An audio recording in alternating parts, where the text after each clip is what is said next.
One of the key issues in heating processes is the transfer of heat to or from fluids in thermal equipment such as boilers, condensers, heat exchangers, evaporators, and heating systems in general. In all these units, heat transfer occurs between a solid surface and a fluid flowing through a pipe. For the proper design of such equipment, it is essential to accurately estimate the rate of heat transfer to or from the fluid. This requires knowledge of the heat transfer coefficient. The heat transfer coefficient for a fluid flowing in a pipe depends not only on the hydrodynamic conditions of the flow, but also on the physical properties of the fluid and the geometry of the pipe. The hydrodynamic conditions are characterized by the Reynolds number, which determines the flow regime, whether it is laminar or turbulent.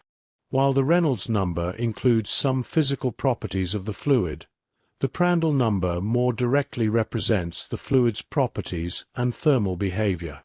Unlike the Reynolds number, the Prandtl number is independent of flow conditions and geometry, depending solely on the fluid's physical properties. In general, more viscous fluids have higher Prandtl numbers. Since gases and vapors typically have lower viscosity than liquids, the physical state of the fluid significantly affects the Prandtl number. Therefore, the heat transfer coefficient depends both on the flow pattern, described by the Reynolds number, and on the fluid's properties, represented by the Prandtl number. From fluid mechanics, we know that momentum transfer is characterized primarily by the Reynolds number.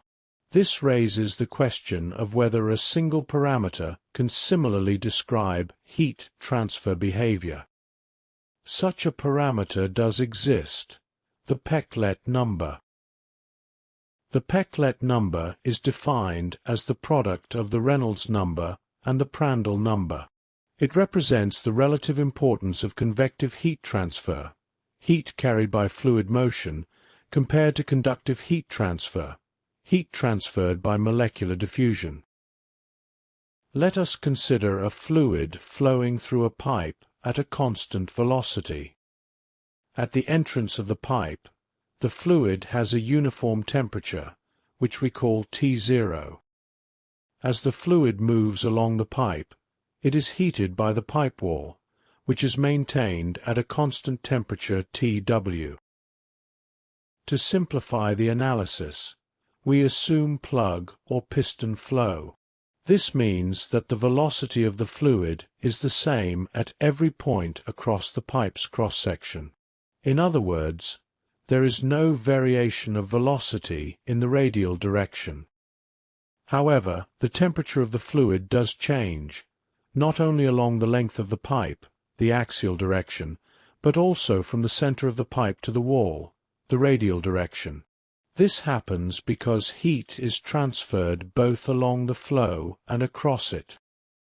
We also assume that the fluid properties, such as density, specific heat, and thermal conductivity, remain constant and do not change with temperature. This assumption makes the mathematical analysis much easier.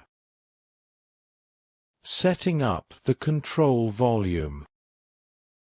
To understand how heat transfer takes place, we focus on a very small portion of the fluid inside the pipe. Imagine a thin, hollow cylindrical element. It has a small length in the axial direction, called delta x, located between position x and x plus delta x. It also has a small thickness in the radial direction, called delta r, located between radius r and r plus delta r. By studying this small element, we can later describe what happens in the entire pipe. Inside this control volume, the temperature can change in both directions, radial and axial, because heat flows in both directions. How heat enters and leaves the element. Now, let us think about how heat moves in and out of this small element. There are two main directions of heat transfer. 1. Radial direction, from the wall toward the center. Heat flows through the curved surface of the cylindrical element. This transfer happens by conduction, due to temperature differences between layers of fluid. 2. Axial direction, along the flow. Heat enters and leaves through the front and back faces of the element. In this direction, heat is transferred by conduction, due to temperature gradients, and convection, because the fluid itself is moving and carrying energy with it. When we talk about convection, the energy carried by the fluid is actually its enthalpy. Although enthalpy is defined relative to a reference temperature, that reference does not affect the final energy balance, because it cancels out during the derivation. Energy balance concept. We are considering steady-state conditions, no energy accumulation, and there is no heat generation or consumption inside the element. The energy balance can therefore be expressed as follows. The total heat entering the control volume from both the radial and axial directions, minus the total heat leaving the control volume in those same directions, must be equal to 0. Next, we insert the mathematical expressions for heat transfer in both directions into the energy balance. Then we divide the entire equation by the volume element. Delta are multiplied by delta x, and let delta r and delta x approach 0. This process converts the energy balance from a finite form into a differential form, resulting in a partial differential equation. This equation describes how temperature varies along the pipe in axial direction and across the pipe in radial direction. In this equation, a key parameter appears, thermal diffusivity, often called alpha. This property combines the effects of thermal conductivity, density, and specific heat, and it tells us how quickly heat spreads through the fluid. Boundary conditions, what we know about the system. To solve the equation, we need to specify conditions at the boundaries. In the radial direction, at the pipe wall, where r equals the pipe radius, the fluid temperature is equal to the wall temperature Tw, assuming negligible thermal resistance. At the center of the pipe, where r equals 0, the temperature must remain finite. Alternatively, we can say that there is no heat flow across the center line due to symmetric temperature distribution. In the axial direction, at the pipe entrance, where x equals 0, the temperature is known and equal to T0. Far downstream, as x becomes very large and approaches infinity, the fluid temperature approaches the wall temperature Tw, because the fluid has had enough time to heat up. With the governing equation and these boundary conditions, the problem is considered well posed. This means a solution exists. The solution is unique, and the solution behaves in a stable and predictable way. Non-dimensional form and the Peclet number. Before solving the partial differential equation for temperature distribution, it is often helpful to rewrite it in a non-dimensional form. This is a common step in heat transfer analysis because it simplifies the mathematics and helps us identify the key parameters that control the behavior of the system. To do this, we introduce dimensionless variables, such as a dimensionless temperature and dimensionless spatial coordinates. Then, we rewrite the derivatives in the governing equation using these new variables. For example, By using the chain rule, the temperature gradient in the axial or longitudinal direction is rewritten in terms of the dimensionless temperature. The second derivative in the axial direction is obtained by differentiating again. The same process is applied in the radial direction, where both the first and second derivatives are expressed in terms of the dimensionless radial coordinate. By substituting all of these transformed derivatives back into the original equation, the governing partial differential equation is converted into a dimensionless form. At the same time, the boundary conditions are also rewritten in terms of the new dimensionless variables. After this transformation, an important dimensionless parameter naturally appears in the equation, the Peclet number. The Peclet number plays a central role in heat transfer for fluid flow inside pipes. It represents the relative importance of two heat transfer mechanisms. Convection, heat carried by the motion of the fluid. Conduction, heat transferred by molecular diffusion. In simple terms, the Peclet number tells us which mechanism dominates.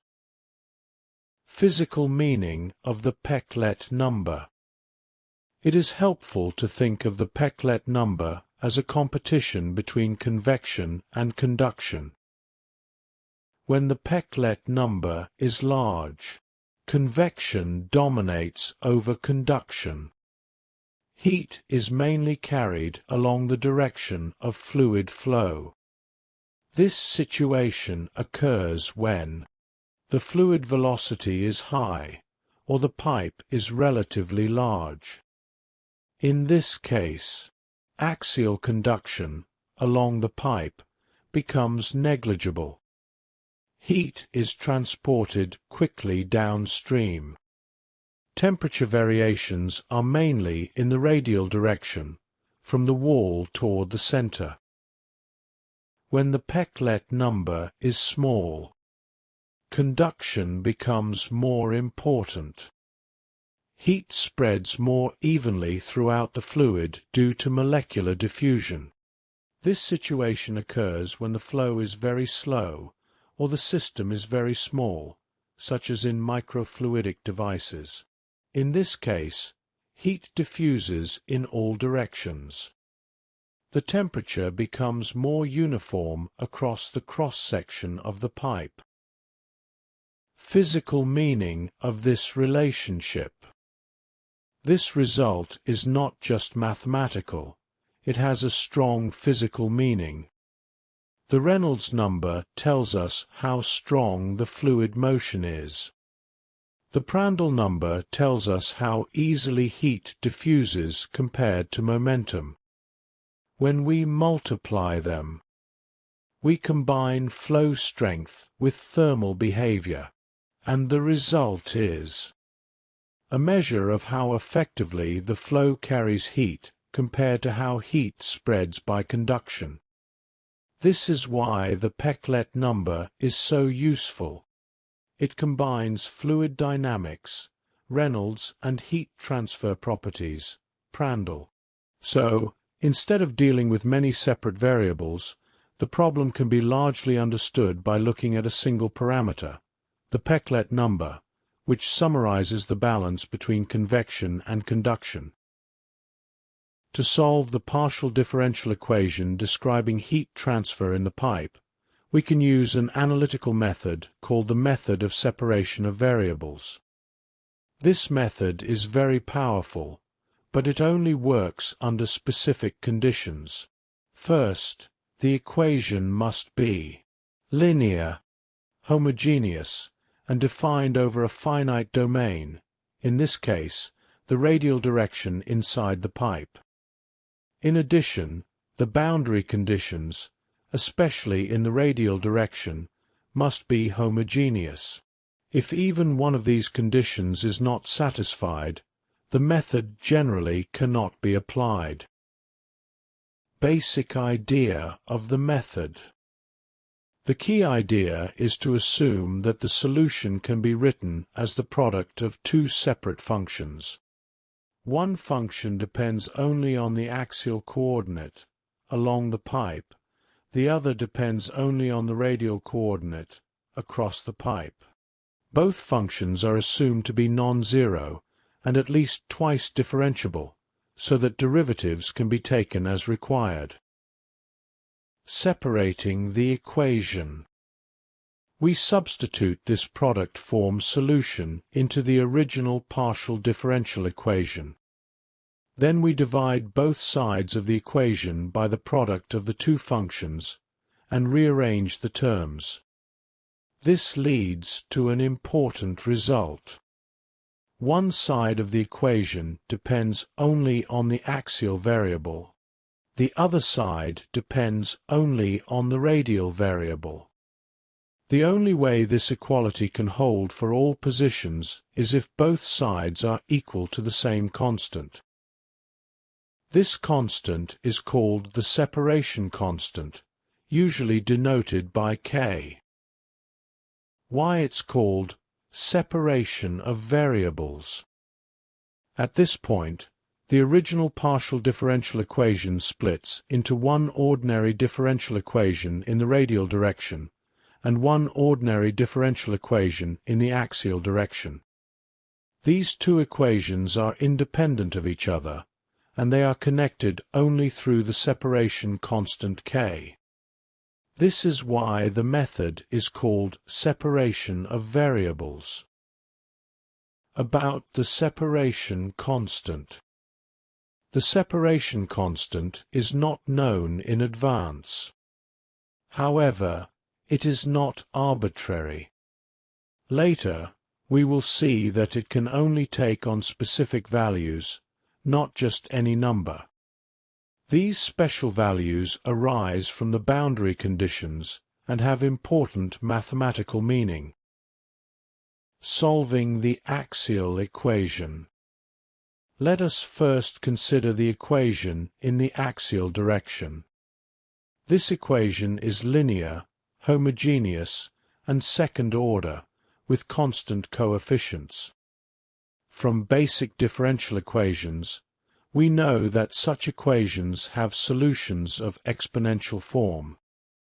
By substituting an exponential function into the equation, we obtain a characteristic equation, which gives two distinct roots. Therefore, the general solution is a linear combination of two exponential functions. Why the separation constant cannot be zero. Although the separation constant is a real number, it cannot be zero. Why? Because if it were zero, the resulting solution would not behave physically correctly. Instead of approaching the wall temperature as the fluid flows downstream, the temperature would either grow without bound or fail to represent the expected thermal behavior. Physically, we expect that as the fluid moves along the pipe, its temperature should gradually approach the wall temperature. Any solution that does not satisfy this behavior must be rejected. Therefore, the separation constant cannot be zero. The radial equation and Sturm-Liouville form. Now we turn to the equation in the radial direction. By rearranging this equation and applying the boundary conditions, we find that it takes a standard mathematical form known as a Sturm-Liouville problem. This type of problem is very important because it leads to special sets of solutions, and these solutions have properties such as orthogonality, which are extremely useful when building the full solution.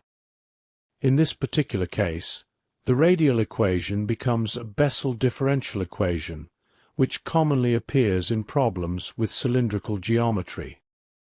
Before solving the Bessel equation, it is helpful to understand the basics of Sturm-Liouville theory and the concept of orthogonal functions. These ideas will allow us to construct the final solution as a combination of simpler functions that satisfy both the equation and the boundary conditions. Sturm-Liouville theory and its role in this problem. When we use the method of separation of variables to solve partial differential equations, we almost always arrive at a special type of ordinary differential equation called a Sturm-Liouville problem. A Sturm-Liouville problem consists of a second-order ordinary differential equation and a set of boundary conditions defined at the endpoints of the interval. These boundary conditions are called discrete boundary conditions, meaning that each condition is applied at a specific point, for example, at the center of the pipe or at the wall. If a differential equation can be written in this standard form, and it has homogeneous boundary conditions, then it is a Sturm-Liouville problem. Eigenvalues and eigenfunctions. An important feature of Sturm-Liouville problems is the appearance of a parameter, which we previously called the separation constant k. In this context, k is called an eigenvalue. This leads to a very important idea. The differential equation has non-zero solutions only for specific values of k. These special values are the eigenvalues. For each eigenvalue there is a corresponding eigenfunction, a non-zero solution. This eigenfunction satisfies both the differential equation and the boundary conditions. Key properties of Sturm-Liouville problems. Sturm-Liouville problems have several important and useful properties. 1. Eigenvalues are real and distinct. They are not complex and do not repeat. 2. There are infinitely many eigenvalues. They form an increasing sequence. 3. Positive eigenvalues are infinite in number, while negative eigenvalues, if they exist, are limited in number. 4. Each eigenvalue has one corresponding eigenfunction. Orthogonality of eigenfunctions. If we define the inner product of two arbitrary functions in a function space, one of the most powerful results is that the eigenfunctions are orthogonal to each other. This means that, if you take two different eigenfunctions and compute their inner or scalar product, the result is 0. This orthogonality is defined with respect to a weight function, which depends on the problem. Why orthogonality matters. This idea is easier to understand with an analogy. In three-dimensional space, any vector can be written as a combination of three perpendicular or orthogonal directions. Similarly, in function space, any reasonable function can be written as a combination of orthogonal eigenfunctions. The difference is instead of three components, we now have infinitely many components. So, any continuous function can be expressed as a sum of Sturm-Liouville eigenfunctions. The coefficients of this expansion can be calculated using the orthogonality property of eigenfunctions and the definition of the scalar product. A familiar example of this idea is the Fourier series. Functions are expressed as combinations of sine and cosine functions.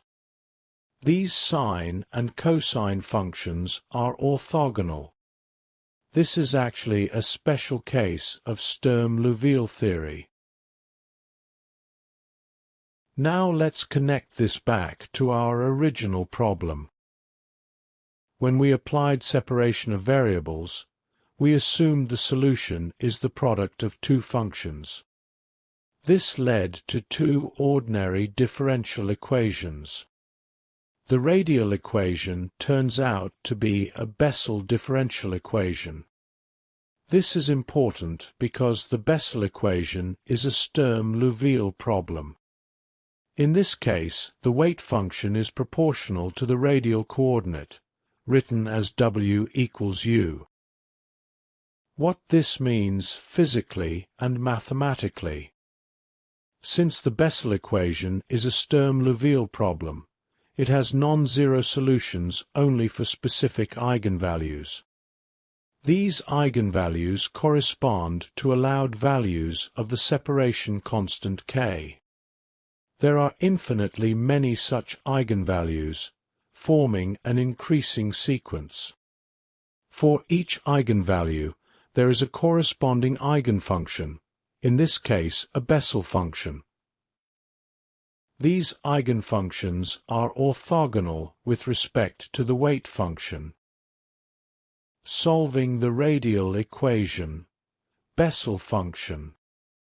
As mentioned earlier, the differential equation in the radial direction is a Bessel differential equation. By comparing it with the standard form of Bessel differential equations, we know that its general solution is a linear combination of two functions, the Bessel function of the first kind of order 0, called J0, and the Bessel function of the second kind of order 0, called Y0. So, the general solution for non-zero values of the separation constant K consists of a constant A multiplying J0, and a constant B multiplying Y0.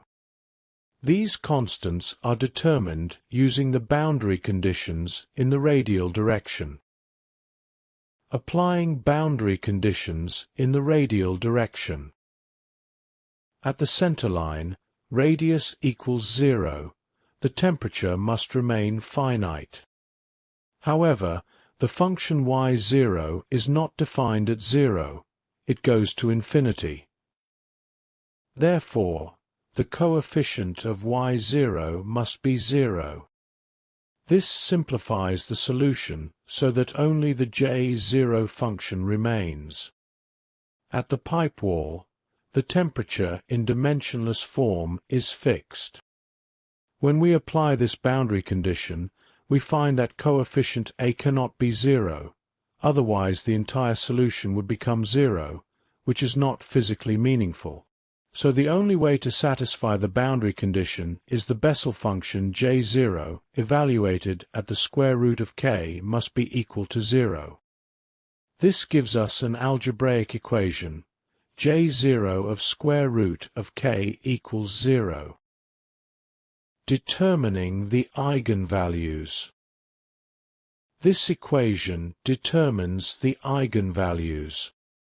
Now we consider two cases. If K is negative, the solution involves modified Bessel functions, such as I0. The function I0, according to its graph, is an increasing function and it never crosses 0, meaning it has no roots. So, there are no valid solutions for negative K. If K is positive, the equation J0 of square root of K equals 0 does have solutions. For simplicity, we define the square root of K as a new parameter, called lambda, which is a positive number, so the equation becomes J0 of lambda equals 0. This equation, according to its graph, has infinitely many positive roots. Each root corresponds to an eigenvalue. For example, the first 5 roots can be calculated numerically. For each eigenvalue, there is a corresponding eigenfunction.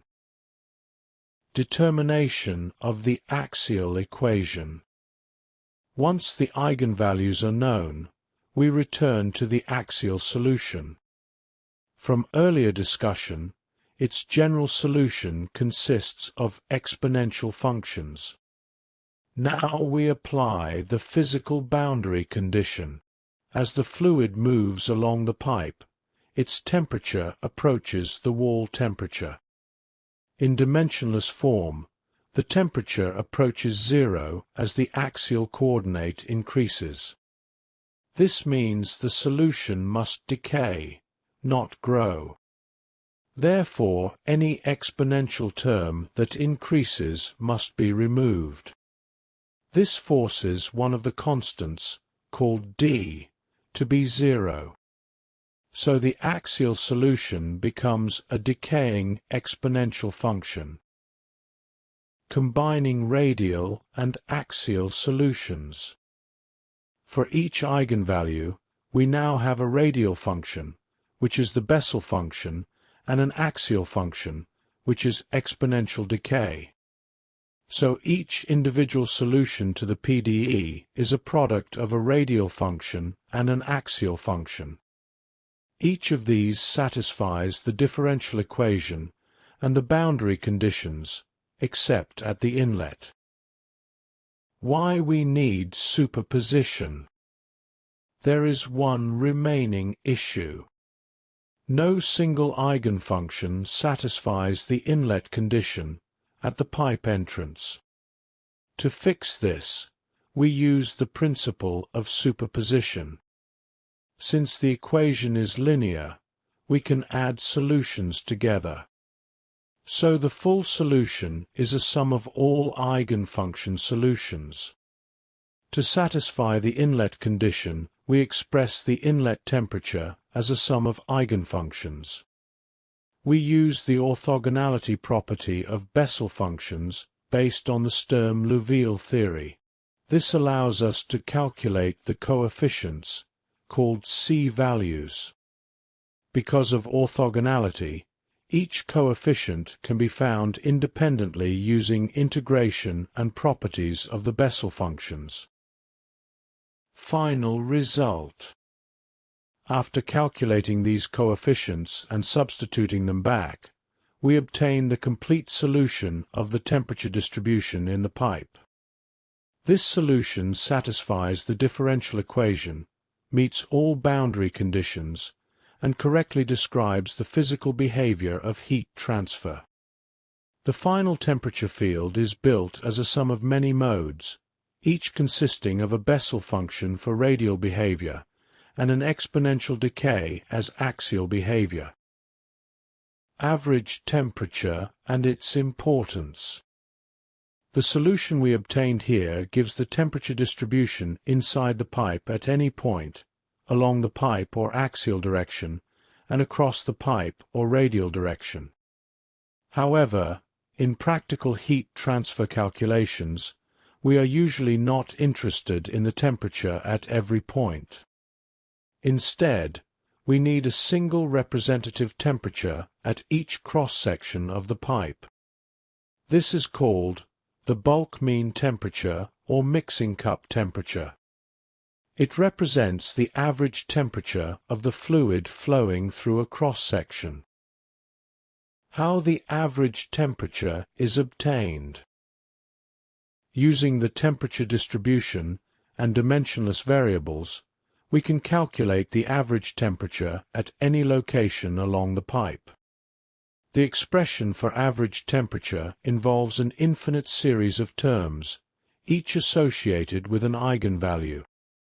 This average temperature is a function of the axial position and is valid everywhere along the pipe, including at the inlet. An important mathematical result appears here.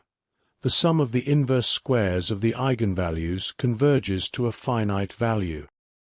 This means, even though eigenvalues increase to infinity, the overall solution remains well-defined and physically meaningful. Temperature behavior along the pipe. We can now study how the average temperature changes along the pipe length. This is usually plotted against the dimensionless length, which is the pipe length divided by the pipe diameter. For different values of the Peclet number, the following behavior is observed. 1. The temperature always increases as the fluid flows downstream. 2. Eventually, it approaches the wall temperature. Effect of the Peclet number. The Peclet number strongly affects how quickly the fluid heats up. For small Peclet number, conduction dominates. Heat diffusion is very effective. The fluid has enough time to exchange heat with the wall. The temperature reaches the wall temperature quickly, over a short distance. In this case, the average temperature becomes almost independent of the Peclet number. For large Peclet number, convection dominates. Fluid moves quickly. Heat is carried downstream faster than it can diffuse. The fluid has less time to absorb heat from the wall, so a longer pipe length is required for the fluid to reach the wall temperature. From temperature to heat transfer. Once we know the average temperature, we can move to the next step, calculating the local heat transfer from the wall to the fluid. First, we determine the local heat flux.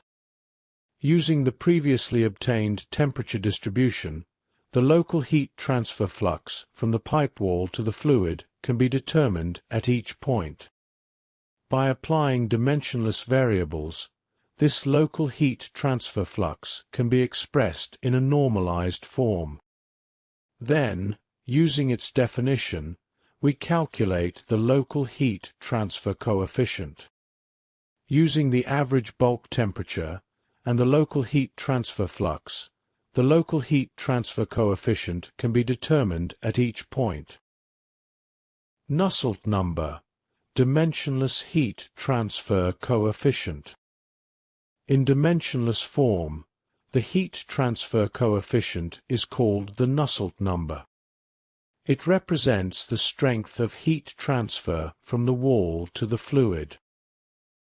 Behavior of the Nusselt number. When we plot the Nusselt number versus dimensionless pipe length, initially it changes along the pipe. But after some distance, it becomes constant. Why it becomes constant? This happens because the solution is a sum of many terms, eigenfunctions. But as we move downstream, higher-order terms decay quickly. Only the first term remains significant. So, the Nusselt number is approximately equal to the first eigenvalue. This result is very useful in practice. 1. We do not need the full infinite series. 2. A simple approximation using the first eigenvalue is often enough. This allows engineers to quickly estimate the heat transfer rate from the pipe wall to the fluid. Comparing the model with real heat transfer behavior. From heat transfer theory, we know an important result. For fully developed laminar flow in a pipe with a constant wall temperature, the heat transfer coefficient, in dimensionless form, the Nusselt number, is approximately 3.66. An important point is that this value is independent of the Peclet number. Why our model gives a higher value?